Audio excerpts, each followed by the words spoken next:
Few things in nature are more frightening than the sound and sight of a tornado. Few things in nature are more destructive. Each spring, tornadoes and their parent thunderstorms do a devastating dance across America's heartland.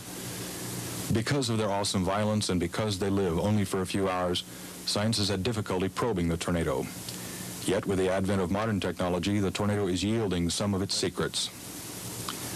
Tornadoes are found in many parts of the world, but nowhere as commonly as they are in the central and southern United States. Nowhere else are the ingredients for tornadoes brought together so frequently. Tornadic storms are created when a front of warm, moist air moving up from the Gulf of Mexico collides with a cold front marching east over the Rocky Mountains. It's this collision of weather fronts that produces nature's most violent storms. When this convergence of fronts is extreme, the atmosphere's instability is explosive, erupting in destructive winds, flash floods, large hail, and tornadoes. Funnel-shaped and descending from the thunderstorm, the tornado is a narrow, violently rotating column of air in contact with the ground. There's something truly majestic about the power exhibited by one of these storms, something hypnotic about a moving mountain of wind, deadly, full of force, boiling over the countryside, scouring anything and everything in its path. Sometimes glowing on the outside as well as from the inside, the tornado is often charged with lightning. Tornadic winds are more than twice as strong as the largest hurricane. The tornado has the potential to literally devastate a community. 800 tornadoes touch down in the United States each year, and more than 100 deaths result from these storms. But science is learning more about the tornado. Just 50 years ago, Midwestern families relied on the abnormal behavior of farm animals and pets to predict the arrival of a severe thunderstorm or tornado. There were other clues available then, too, such as an eerie quiet sometimes preceding a tornado, or an ominous green hue of the sky. Large hailstones and the tremendous noise of a tornado, said to be a deafening roar like that of hundreds of trains, were also indicators. But these signals just didn't provide enough warning, and many lives were lost. It's only recently that science has been able to predict tornadoes with some degree of accuracy, and only recently that communities in the areas frequented by these storms have installed adequate warning systems. Because tornadoes develop in severe thunderstorms, the detection of these thunderstorms is an important first step in the forecasting procedure. Since the end of World War II, radar has been used here in the United States to monitor thunderstorms. Using radar, meteorologists were able to measure the amount of precipitation in thunderstorms. With this data, the position, direction, and speed of the storm could be determined. Unfortunately, tornadoes don't have enough water in them to show up on conventional radar. Storm forecasts for the entire country are issued by the National Severe Storms Forecasting Center in Kansas City. Acting Director Fred Ostby.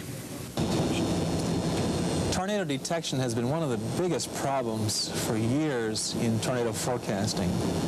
The problem is that the tornado occurs on such a small scale that most of our conventional meteorological tools don't capture the tornado. In fact, there's still a kind of an old cliche that says our best tool for tornado detection is the human eye. But basically what it means is it's so difficult to capture the tornado either on satellite, it's difficult to capture it on radar. The present radar system only very rarely will show a tornado, and it gives a kind of a classic, what we call a hook echo. But most of the time, the weather radars that we have now just say where the precipitation is occurring, and doesn't tell you whether you have a tornado or not. So tornado prediction continued to be a guessing game, and the public at times felt oversaturated with false alarms.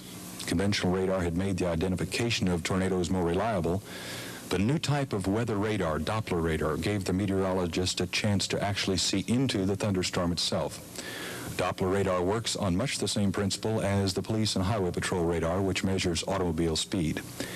With further developments of Doppler technology through the 1970s, scientists have been able to unravel some of the mysteries concerning these storms. Tornadoes now can be tracked when descending through the thunderstorm. Prior to the use of Doppler radar, it was not known that the tornado developed aloft. Tornadoes can also be followed when moving on the ground. In tornado forecasting, seconds save lives. Doppler radar allows detection 20 minutes before the storm touches down, compared to just 2 minutes for storms tracked on conventional radar. Doppler can also reduce the false alarms in tornado forecasting by as much as 40%. In the past, false alarms have been all too common for the Weather Service. One problem is that science doesn't yet understand what causes some tornadoes to descend to Earth while others remain aloft within the thunderstorm, nor does it understand why some storms produce tornadoes while others do not. Questions like these are being studied by the National Severe Storms Laboratory in Norman, Oklahoma. Pioneers in Doppler radar development, the Severe Storms Lab's purpose is to uncover what makes these deadly storms tick. Doppler radar provided a research breakthrough, but it did not explain how tornadoes are generated. Many different theories abound. Meteorologist Les Lemon of the Forecast Center discusses some of the current theories on the birth of tornadoes. Well, first of all, we've got to consider what we know about where larger tornadoes first develop or first make their appearance. And up until a few years ago, that was believed to be from cloud base to the ground because that's where we first saw them. But with advanced radars such as Doppler radars, we've discovered that they do not develop initially. That is, the strong or violent tornadoes do not develop initially in low levels, but rather we first detect their presence or their development in the middle levels of the storm. And by middle levels, I mean around 15 to 20,000 feet. And that is some tens of minutes before they appear at cloud base or descend to the surface. We found that once they make their initial appearance, they begin to grow upward as well as downward, and then subsequently touch the ground and begin to grow into strong, violent tornadoes at the ground. So any theory which speaks to tornadogenesis must incorporate these observations. Probably the most unrealistic idea of where tornadoes come from was voiced on the order of 2 to 3 years ago, and it was soundly defeated, so to speak, and that was that tornadoes are generated by automobiles driving down the highway. Well, that is just truly an incredible idea. In the surrounding atmosphere, the atmosphere surrounding a storm, there is some slight spin to that air, and as that spinning motion is converged or flows, is concentrated in toward the updraft, as the air flows into the updraft, then the spin begins to develop and increase. That is very similar to the spin developed, or the vortices developed within a bathtub when you pull the plunger. We also know of another source of the spinning motion, and that source appears to be the rotating or horizontal rotating motion in the atmosphere created by the fact that the winds at 5,000 feet are stronger than the winds very near the surface, and therefore there's a general rolling motion of the air. When that comes in proximity to an updraft, that's then tilted into the vertical. And then it's a spinning motion which is on a vertical axis, very similar to a tornado. And indeed, most of the evidence seems to support that source as being one of the principal reasons for the development of tornadoes. There are other sources as well, such as the stretching of the vortex, and that's very similar to the skater who extends her arms vertically and begins to spin faster. That also seems to be a source. We do know that tornadoes appear to be on the interface between rising motion, the updraft, and near the downward motion in the downdraft. It seems to be on the interface between these two flow fields within the storm. And because of that, we know that the tilting and the stretching both seem to be the principal sources of tornadogenesis.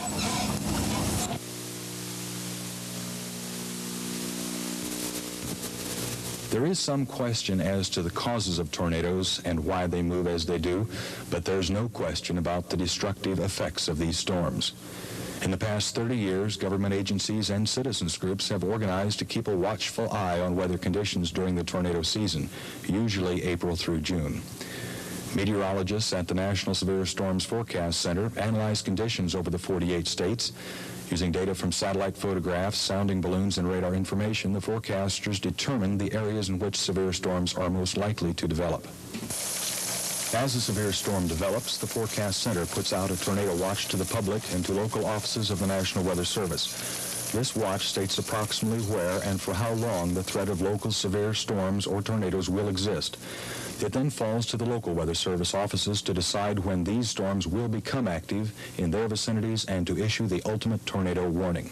The Weather Service alerts law enforcement agencies and a network of trained tornado spotters to monitor the possible formation of tornadoes. Tornado spotters are often citizens located around a town or rural area. They are an essential part of the forecasting team. Because of their training in distinguishing tornado-producing storms, they provide the eyes to the conventional radar currently in use by the Weather Service. The majority of tornadoes, especially smaller tornadoes, are reported by spotters rather than indicated by radar.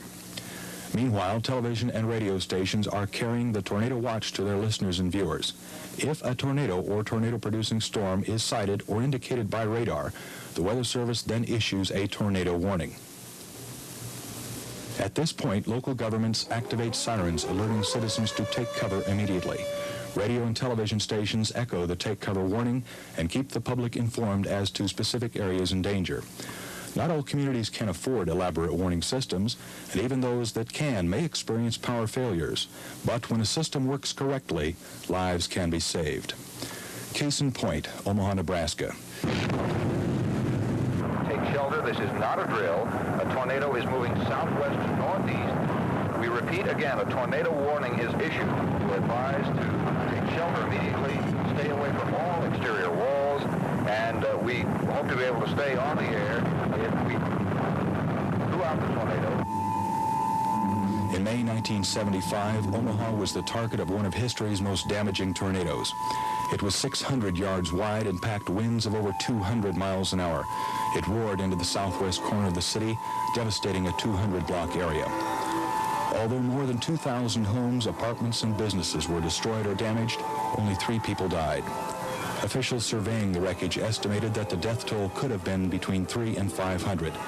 The remarkably low loss of life was credited to early warnings issued by the National Weather Service and sounded by civil defense sirens. Warnings were also issued over local radio and television. Local newspapers had done their part by educating the public on steps to take in severe weather. Nationwide, the number of tornado-related deaths has decreased significantly in recent years due to such advanced warning procedures.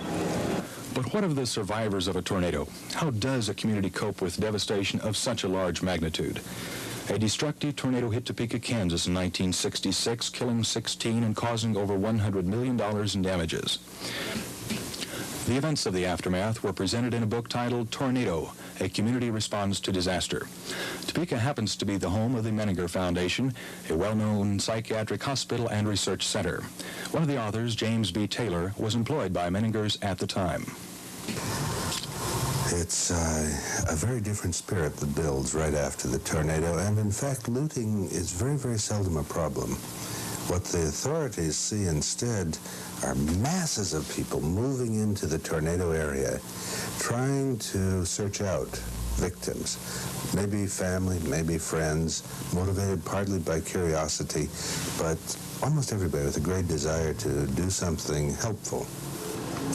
Now, it's not always helpful. Sometimes you find that the crowds are getting in the way of the fire brigades, they're getting in the way of the ambulances, but by and large what they're also doing is responding on a person-to-person basis to every kind of need for help that they see there. People tromping through, looking not only for friends and relatives, but offering overnight accommodations to utter strangers.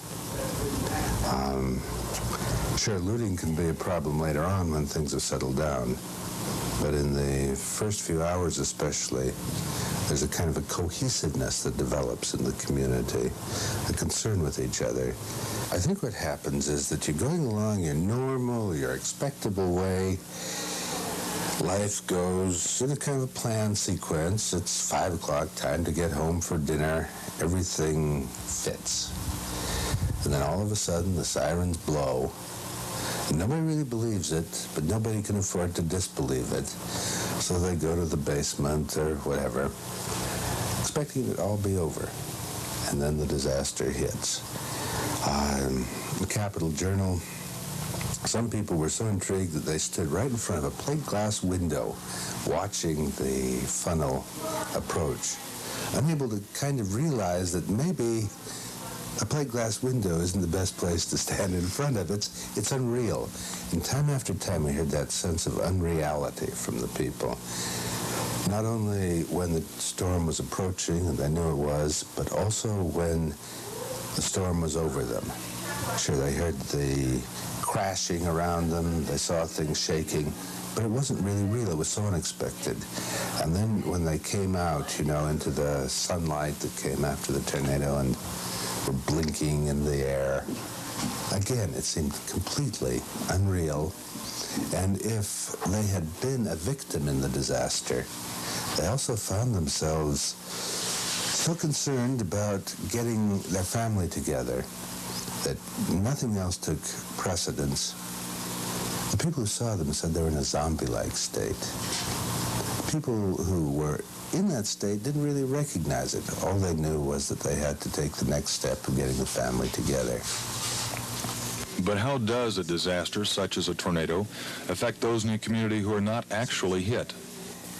The effects on the community were, I think, as major as for the victims, because many more people were involved in the recovery than were actually victimized by the tornado. First of all, there was this great horde of people that came in, and then there was, for a 5 to 8 day period, a great outpouring of volunteer help, of goods, of clothes, of food, of energy from the community as a whole.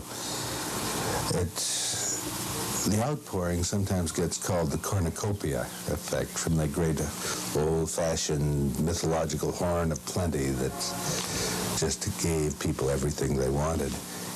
But the mood, too, changes. Everybody is concerned about victims. Disaster recovery from the crisis becomes the most important thing to the total city. People get caught up. They work frantically, almost as if they were driven. People had no contact with the tornado itself or the people they were helping. And so you get an outpouring of effort from everybody into something that's so common in the United States, at least, that's been called the post-disaster utopia. The operating motto during that period is from each according to his abilities, to each according to his needs.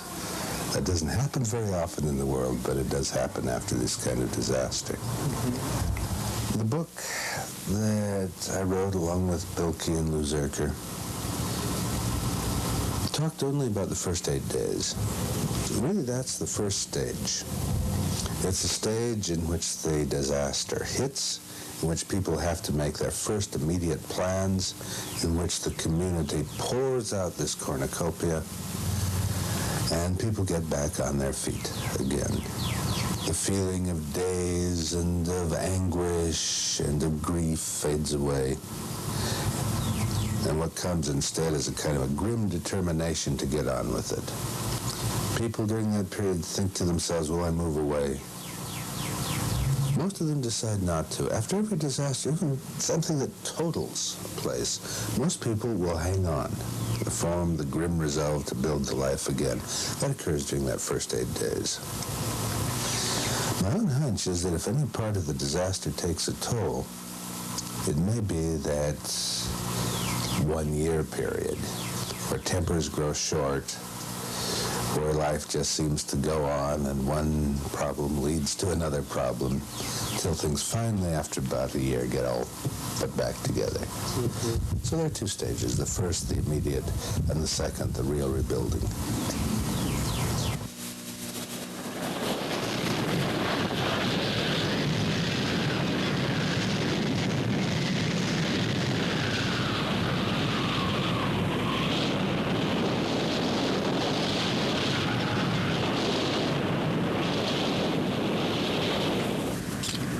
The tornado is so destructive that it is only natural to hope that it can be controlled by modern science and technology.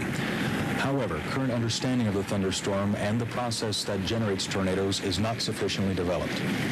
If tornadoes cannot be controlled or modified, their impact on society can be decreased by accurate forecasts and warning. To accomplish this, it's necessary to supplement the limitations of radar with individuals trained in severe storm spotting techniques. The National Weather Service depends on trained spotters for over half of its tornado sightings. Severe storm spotting is recognizing cloud features which commonly precede tornadoes. This gives lead time which can save lives. Learning to distinguish storm characteristics is not difficult. Storms producing strong to violent tornadoes have a well-organized structure, and this same structure is present for these storms in any part of the country. Thunderstorms are essentially beneficial, producing much of the life-giving rainfall in the United States. But approximately 5% of all thunderstorms become severe, and about 1% of all thunderstorms produce tornadoes. Tornadoes are ranked according to three categories: weak, strong, and violent. Over 60% are weak, about 35% are strong, and only 2 to 3% are considered violent. To understand the tornado, you first need to examine the thunderstorm. A towering cumulus cloud is the first stage of thunderstorm development. The base of this cloud is relatively flat and dark, while the tower is white and sunlit. This flat, dark base reveals the location where updraft enters the cloud. Updraft is the lifeblood of the thunderstorm, and generating moisture on its ascent, it develops into a cumulonimbus cloud or thunderhead, the parent of the thunderstorm. This updrafted air, having reached the top of the cloud, spreads out, forming what looks like a flattened anvil. At this point in the storm's development, mammatus clouds may also form. Although not severe, a storm with mammatus clouds should be watched closely. Shown here is a representation of a tornadic storm as a spotter might see it looking west at the approaching storm. The updraft rises in the main storm tower.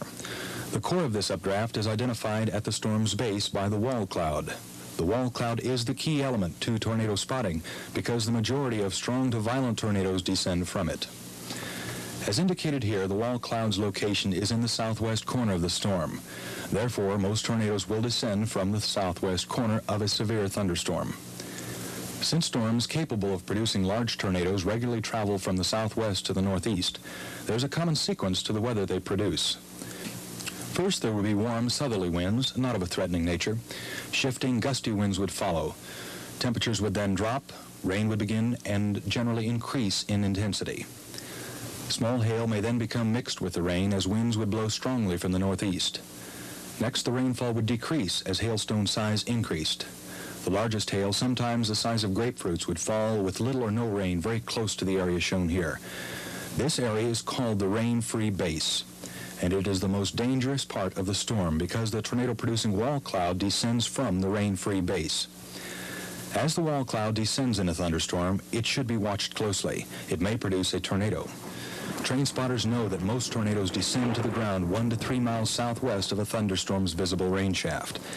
A tornado officially becomes a tornado when the violently rotating column of air touches the ground.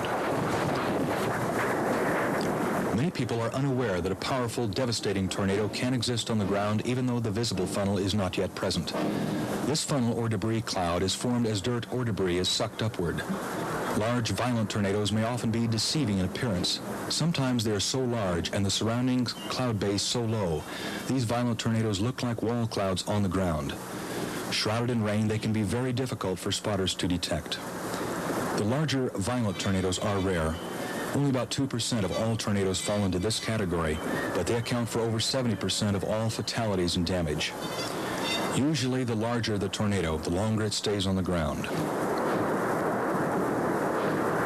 These violent tornadoes can travel 200 miles, remaining on the ground for up to 3 hours. Twisters this size can leave a damaged strip up to 2 miles wide and travel in excess of 70 miles per hour. Extending 6 miles up into the thunderstorm itself, it's easy to see why they can move across a river or up and down a 5,000-foot mountain without being affected. In its later stages, a tornado commonly decreases in funnel size, and the funnel may become segmented or rope-like. Tornadoes may exhibit sometimes a near horizontal tilt during this final stage before dissipating. The tornado in this stage is dangerous. It can still inflict serious damage. Once a tornado is spotted, two things should happen. A report should be made to the community first threatened so that they can take the necessary precautions. The sighting should also get into the communication system so that the National Weather Service can issue a downstream warning. Much has been documented about the sound of a tornado. This distinctive roar is said to be like that of hundreds of trains or like the racing of jet engines. Although at times it can be heard for miles prior to the arrival of a tornado, it can't be counted on since sometimes it's heard for only an instant before the tornado strikes. Although the majority of tornadoes form in the late afternoon to early evening, a tornado can strike at any hour of the day or night. In the dark, tornadoes are all but impossible to see.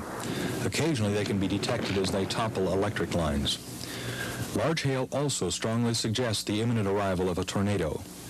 When large hail begins to fall, especially falling without rain, it's the most dangerous part of the storm. At this point, a person should take cover immediately. Tornadoes are destructive by nature. They can topple buildings, roll mobile homes, uproot trees, demolish automobiles, and carry lethal wind-borne missiles. Tornadoes kill over 100 people each year in the United States. The majority of tornado-related deaths and injuries are the result of objects hurled from the funnel cloud. Shelter is the only protection from a tornado. Shelter is best found beneath ground level in a basement or storm shelter.